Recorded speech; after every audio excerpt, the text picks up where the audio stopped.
How you doing? It's Jay here at Grey 2 Cops. Just want to do a quick video on saving some money, because money doesn't grow on trees, and I don't like spending it, and you probably don't either. So here's the situation.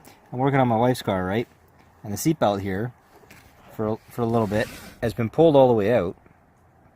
Quite annoying, in fact. I'm not really sure how it happened, but anyways, she had to go to the dealership to get some service done. So we inquired about what would it take to fix it. It should be under warranty. To be honest, it's 2015 Subaru, had a 100K on it at that point.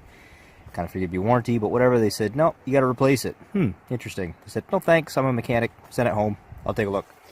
So all it was the seatbelt was folded over upon itself, forcing it to not retract. So you'd keep pulling it and pulling it and pulling it until it was all the way out, making it pretty useless.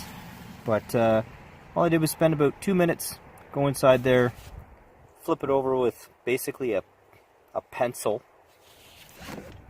and bang, there you go. It's fixed. So, I've been working in this trade for a long time, and there's a lot of shady guys out there, and I don't like to bash many of them, but when someone says this is what you need, most of the time you're going to listen to them because they know what they're doing. But sometimes you just might want to spend the 2 minutes and try checking it out yourself and see what you can find out. So anyways, it's Jay here from GTO.